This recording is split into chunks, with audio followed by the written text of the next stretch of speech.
Welcome to FAB Conversations. I am Sonu Bhasin and FAB is Families and Business. Today I have as my guest a person who is an expert advisor to family businesses around the world. Sonny Iqbal is also Egon Zehnder's co-lead for its family business advisory practice. He's the go-to man not only for senior professionals who are looking for career opportunities and other such help, but also for patriarchs of large family businesses who are looking for the right talent and advice. So in a sense, he sees both sides of the world. And I wonder, does he know which side is indeed greener? I guess we'll find out in our conversation today. So welcome, Sonny. I'm delighted that you agreed to be on FAB Conversations, and I'm looking forward to the conversation with you. So let's... Likewise, Sonu, and thank you for having me. Always a pleasure. So Sonny, let's just start, go right way back when you were not part of Egon Zehnder. You worked for American Express and also for the Oberois. Now, one is a true blue-blooded professional company, and the other is a family business, also blue-blooded. Did you find any differences in approach towards talent, towards business, towards remuneration, towards perks in any of these two organizations? Very interesting question, Sonu, and I think the important thing to recognize and add is that I started at the Oberoi Group, I went to American Express, and I came back to the Oberoi Group. Wow. So there must have been something right at the Oberoi Group also to have brought me back. And we can, I'm sure, talk about this. But to respond to your question, and there are a few things that I found were actually very consonant. They moved together. I think you can talk about scale, and I don't think that's the right measure to put in force. But if I looked at governance practices, if I looked at the brand of both companies and I looked at the values, I found similarity. And I'll give you an example about how American Express saw the brand. I was always a little concerned moving from an Indian company to a multinational company and then multinational company back to an Indian company as to what was I going to gain and what was I going to lose.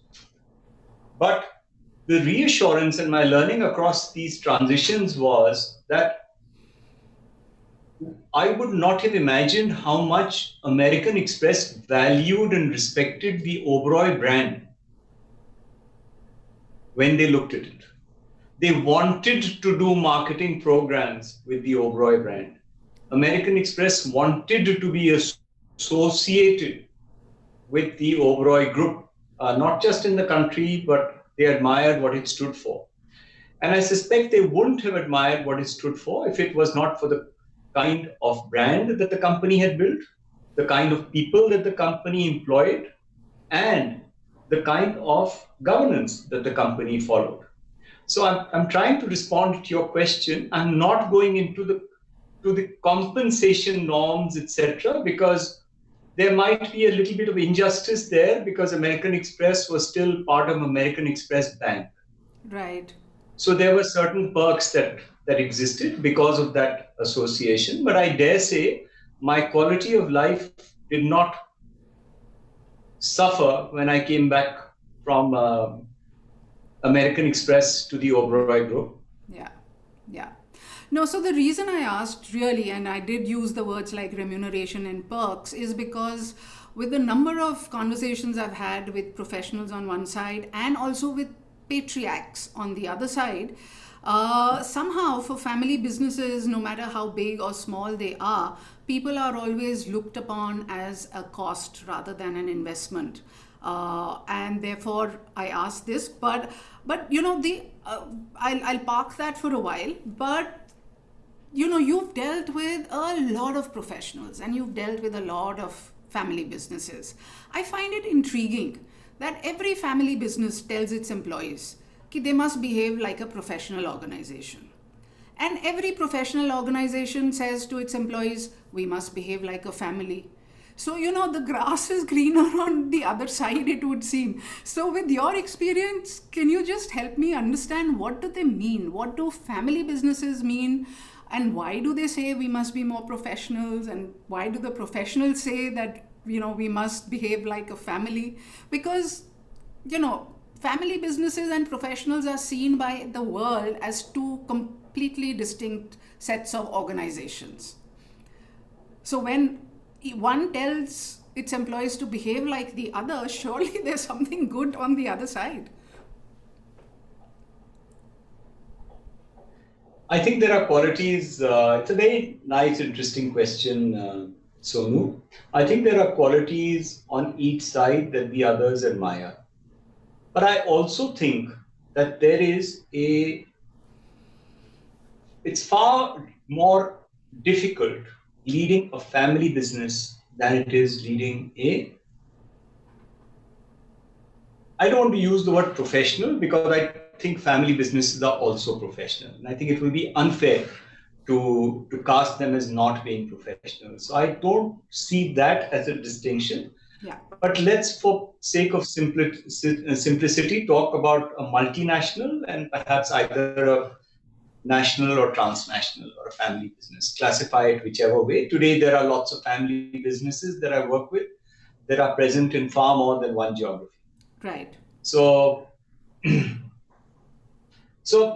I think being a manager or a leader of a family business calls for walking a tightrope, which is far more challenging to a leader than it is of just doing that for a multinational or a company that is classified in the manner that perhaps you so designated.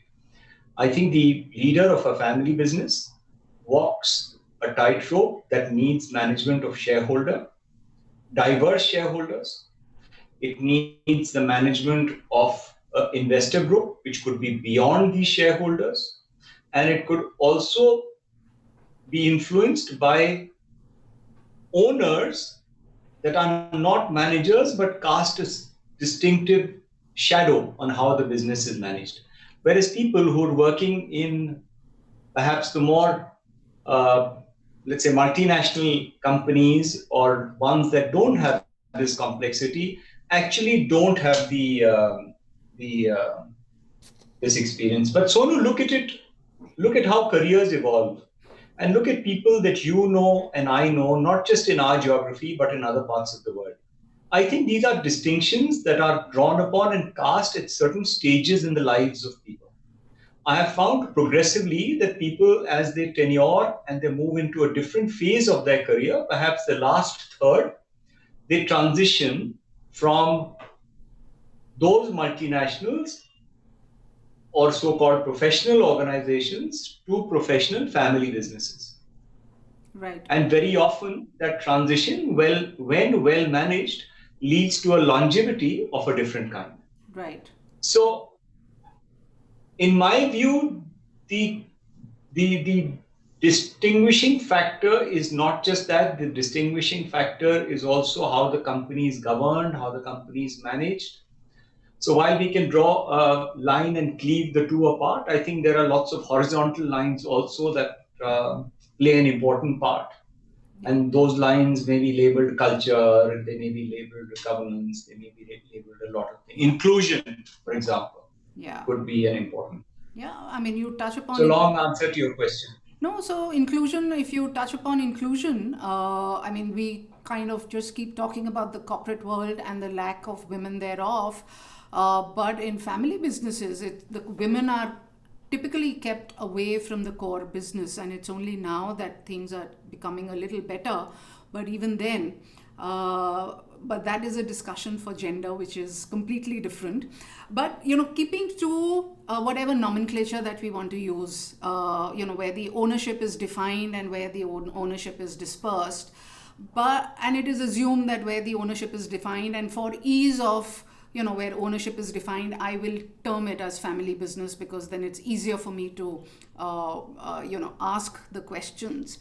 So again, as part of Egon Zehnder, you've helped many professionals with their whenever they come at a crossroads at their career, or they're looking for a change, or they're looking for advice. And if you pitch a family business, or where the ownership is well defined, to a professional, in your experience, what are the top 2 or 3 questions that he or she may have? And I ask this not so much for the professionals, but for the family businesses who could be listening in now or later, because there are many small family businesses who have understood the importance of external talent, but because they don't have access to Egon Zehnder, for example, or some other platinum names in the industry, they don't really know how to go about it. And therefore what they do is they end up just throwing more money at a professional. So in your experience, is money the only solution? Is money the only thing that a professional looks for when he or she wants to join a family owned business, however well professionally managed?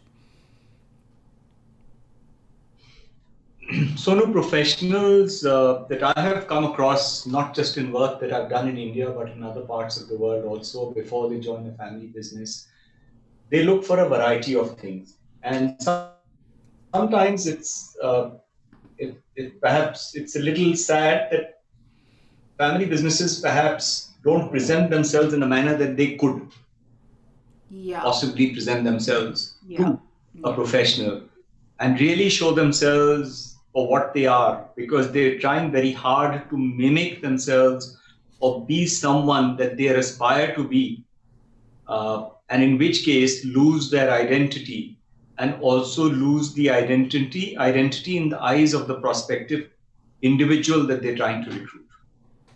So very interesting. Being who you are and staying true to what you've been brought up, in my mind, is a very important part of any value proposition that someone is trying to create to attract talent. Very often I hear a large shareholder or the recruiting shareholder talk about who they want to be, and they forget about what the business aspiration is, and they take a few names.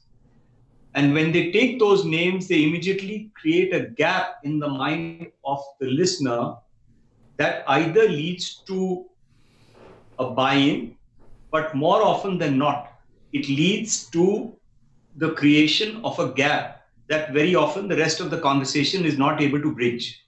Right. So therefore, the resort of throwing money happens. But honestly, in well-run family businesses, I've seen that happens far less. Yeah. So coming back to your original question, I think if family businesses do want to recruit people, then they and their family members involved in the business, or their CHRO and CEO, if they have a professional, need to have a clear value proposition that they can think about and articulate to people, which goes beyond just saying what the aspiration is.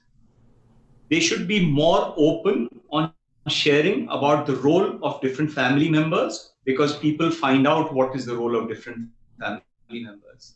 I've had a situation in the not too distant past where someone came looking for advice because they joined a company. Do you want an example, Sonu? Yes, of course. I mean, if you can, if it's not classified, you can not use names, but an example will bring out the point that you're making with great clarity. So I'll show you. Of course, I won't give an example, and it's not in this country. Right. Where this lady had joined an organization, recruited by a very, how should I put it, a very elegant, well-respected brand.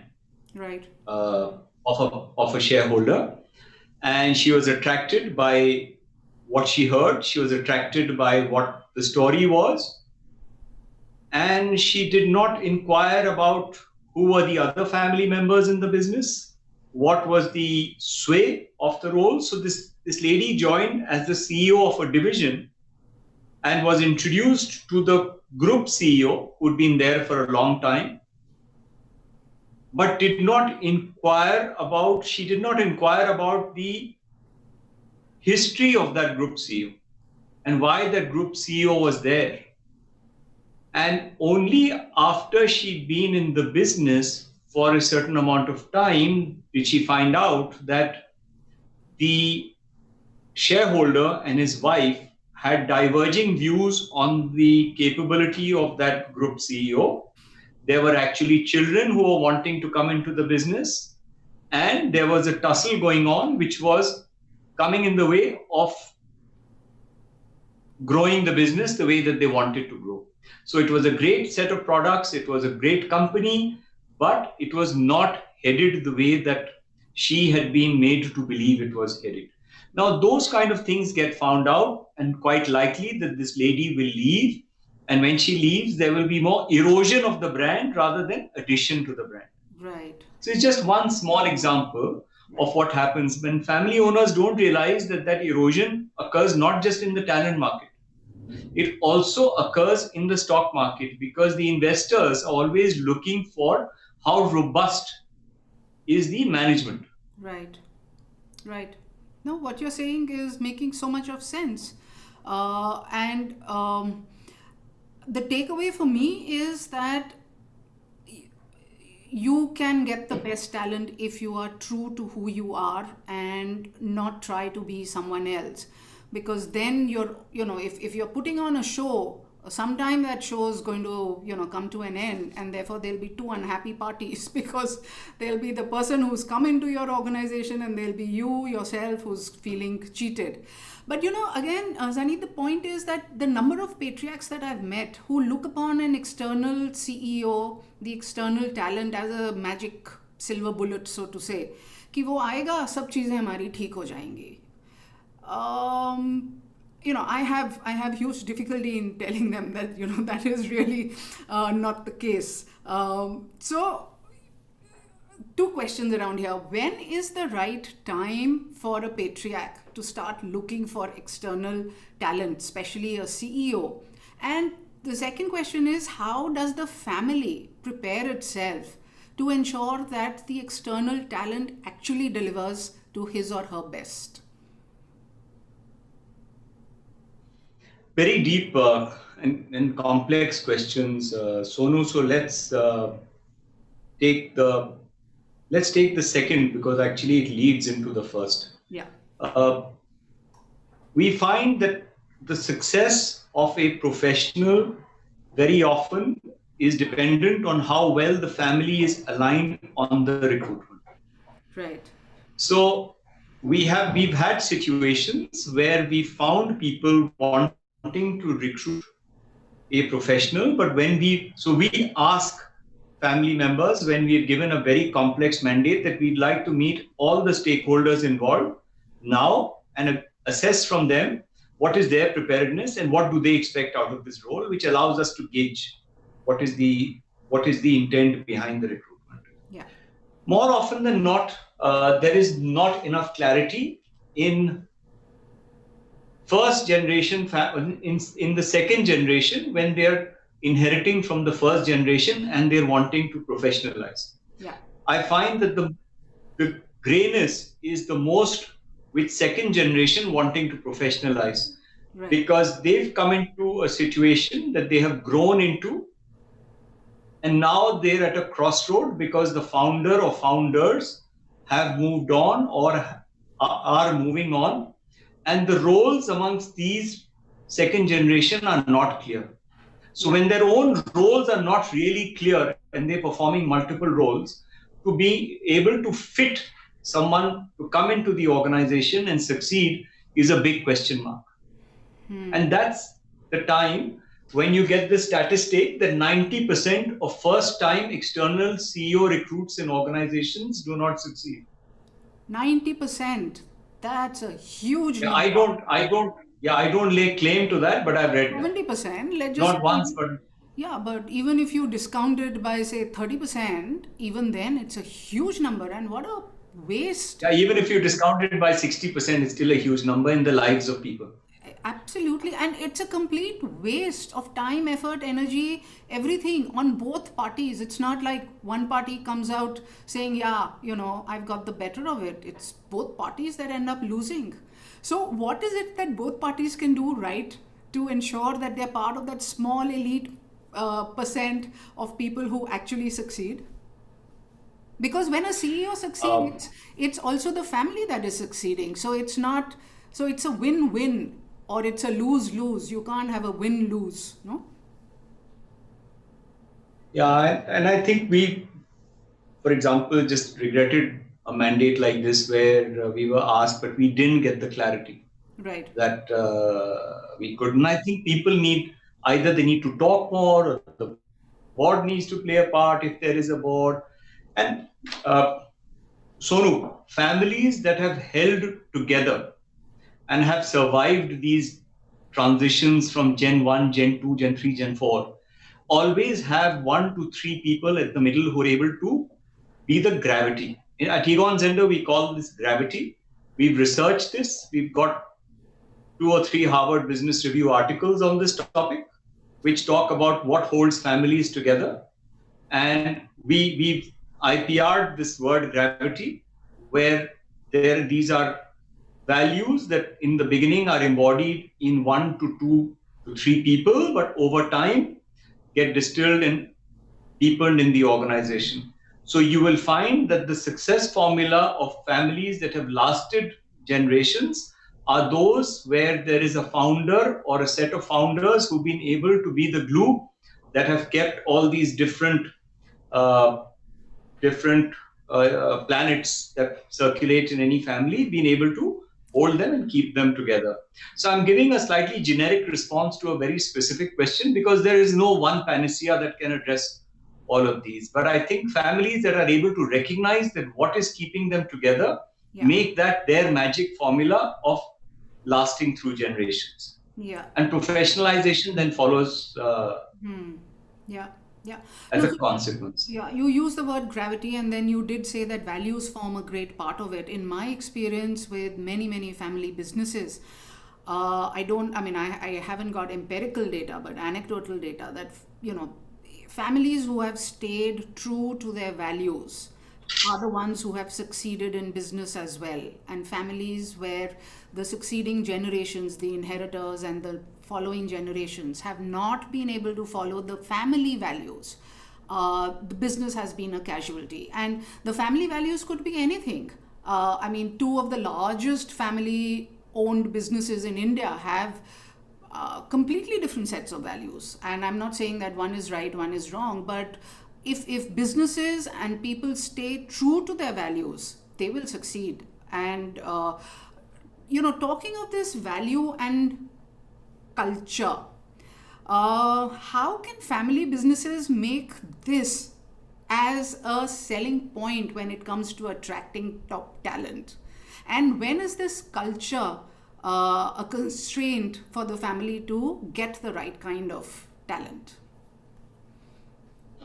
I'll go to, let me answer question 1, which Okay. is pending Okay. from your 2 questions. You have better memory than mine. I had forgotten. No, I'm enjoying this so much that it's all right, Good to know. Hanji. So so the question 1 really is that they recruit a CEO and they think that the CEO is going to wave a magic wand, and you're absolutely right. It doesn't happen like that. There needs to be a team, and there needs to be conscious agreement coming out of the second part of the question, that people are aligned that they are going to recruit 2 or 3 or 4 people that are going to form part of their aspiration. Right. So the aspiration, the recruitment needs to be built around the aspiration of business rather than aspiration of who I want to be, because the identity change cannot happen of who I want to be if the culture change has not happened, which takes me on to your next point Yeah. of culture that you just, Yeah. I think culture is what you were Culture. trying to Yeah. ask, right? Yeah. How can. Yeah. So, Sonu, if you ask your question in a slightly more specific way, I might be able to respond to that a So little better. ask the Is your question and answer it.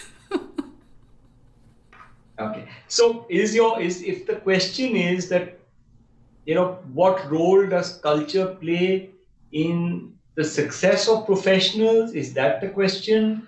What role does culture play in longevity? Is that the question? So just help me Okay. So fine tune that a little. each family has its own culture, its own set of values, Correct. and I am not Correct. assigning a negative or a positive to either of these. I'm just saying each family Good. has a unique culture and a unique set of values. How can they make that a selling point when it comes to recruiting the right talent from outside?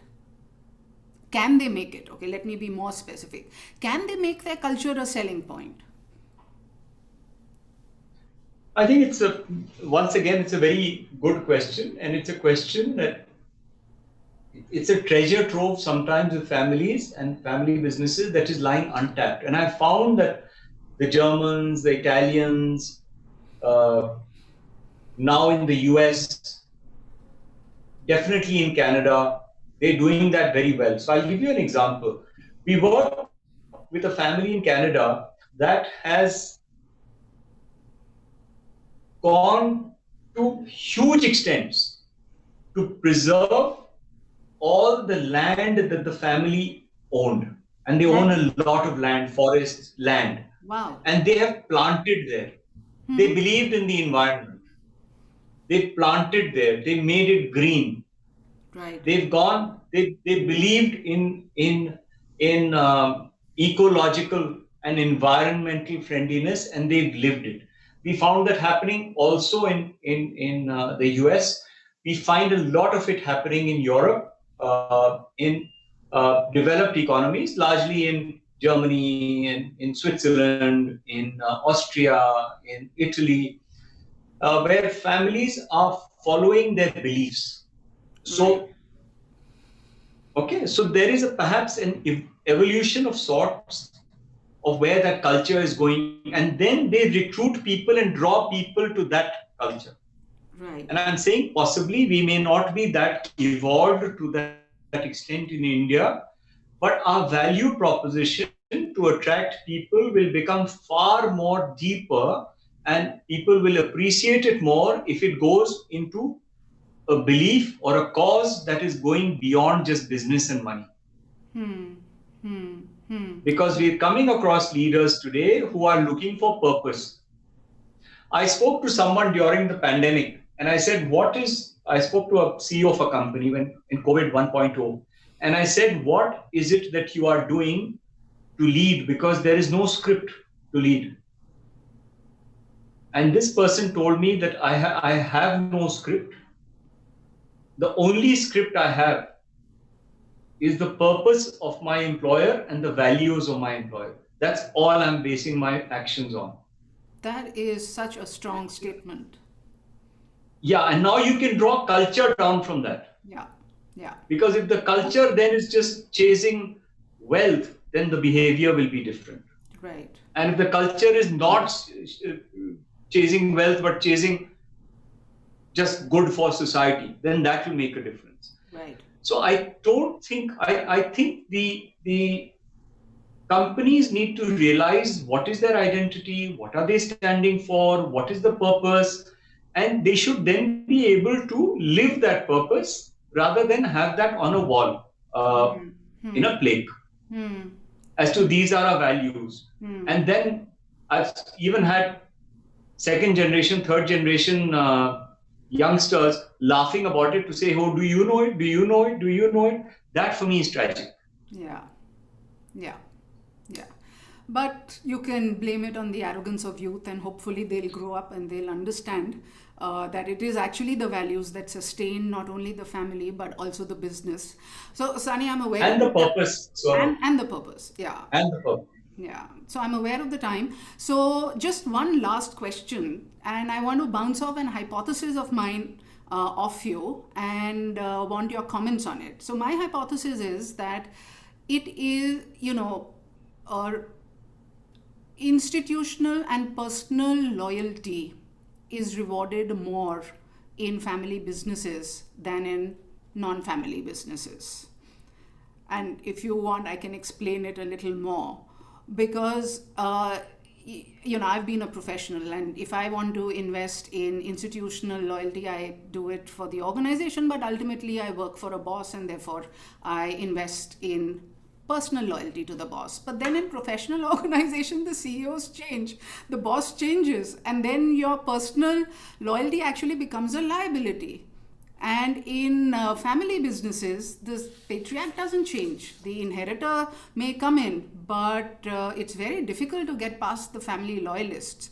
So therefore, it is my hypothesis that if somebody wants to invest in a career where they want loyalty to be rewarded, it's better to join a family-owned business. Your views?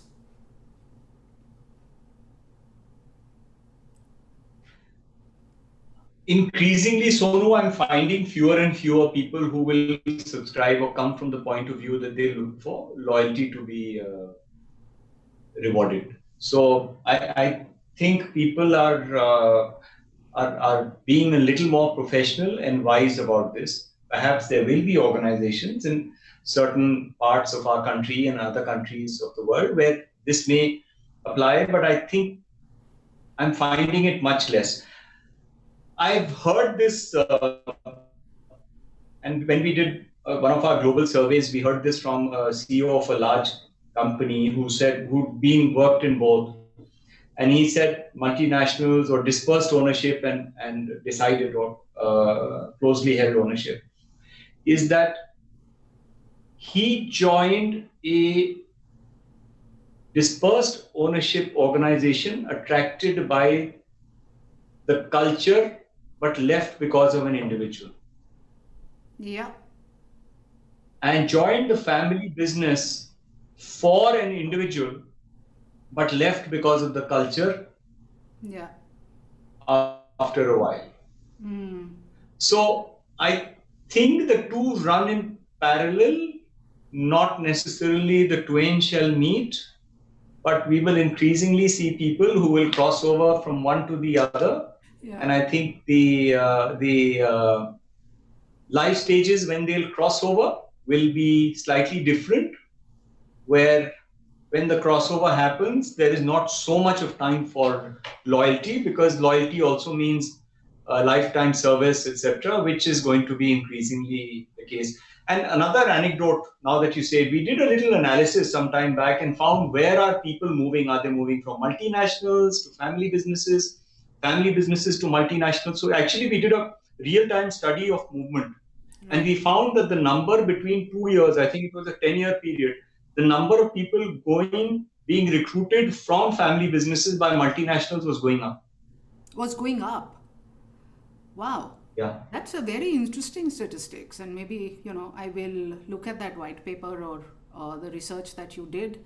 It's not a white paper. We were doing it to prove a point to some debate that will happen. So we just did we did a study. I think it was done a little while ago, but we found that the movements were increasing, that there were family businesses that were assuming a shape and size and I mean, in the end, what is a family business? Anything where the shareholder has the opportunity to and holds equity of more than 26-27%. Right. Now, many of those don't like calling themselves a family business, but in the end, that's what they are. But they are. So, Sonny, it's been really interesting, and thank you for your time. And I am sure that I will get back to you and say, hey, let's do another conversation, because this is a topic which has so many complexities and so many sub-themes. And also the SMEs, because my target segment are the SMEs in FAB, in families and business. They can actually learn a lot from your words and your experiences, because they are too small for the large firms to take them seriously. But they are the ones who need the good talent for them to grow. So thank you very much for your time, and look forward to doing this again. Thank you, Sonu. Thanks a lot.